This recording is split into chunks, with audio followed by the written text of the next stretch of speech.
మనకి 70 to 80% organs అన్నీ కూడా ఇక్కడే ఉంటుందండి. మెయిన్ ఆర్గన్స్ అన్నీ కూడా ఇక్కడే ఉన్నాయి మనకి. సో మనకి నాభి అనేది మెయిన్ సెంటర్ పాయింట్ అండి, మిడిల్. సో దాన్ని మనం ఏం చేస్తామండి, ఈ విధంగా ప్లేస్ చేస్తాం. ఈ విధంగా పెట్టి మనం ఒక బటన్ ఈ విధంగా ఫోల్డ్ చేసి ఈ విధంగా క్లోజ్ చేస్తామండి. క్లోజ్ చేసి ఈ టిప్ రావాలండి, ఈ పాయింట్ తెలియాలి మనకి.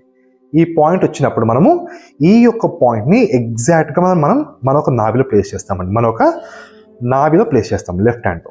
సో ఈ పాయింట్ మనం ప్రాపర్గా పెట్టిన తర్వాత మనం ఒక ఆపోజిట్ హ్యాండ్తో ఇక్కడ ప్లేస్ చేయాలండి, ఇక్కడ ప్లేస్ చేయాలి. సేమ్ ఇందాక చేసిన విధంగానే డీప్ ఎగ్జైల్ చేసిన తర్వాత మన ఒక చేతితో మనం ప్రాపర్గా లోపల నెట్టాలండి. మన ఒక నాభి దగ్గర లోపల నెట్టాలి. నెట్టి ఎగ్జైల్ చేస్తూ కిందకి వెళ్ళిపోవాలండి. చూడండి, సేమ్ పొజిషన్, ఎగ్జైల్ కంప్లీట్లీ. ఇప్పుడు స్లోగా ముందుకు బెండ్ అవ్వాలండి.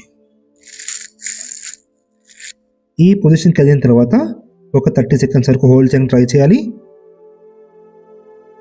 అదేవిధంగా బ్రీతింగ్స్ నార్మల్గా తీసుకోవాలండి. స్టార్టింగ్లో ఊపిరి తీసుకోవడం మొదలడం కొంచెం ఈ పొజిషన్లో కష్టంగా అనిపిస్తుంది,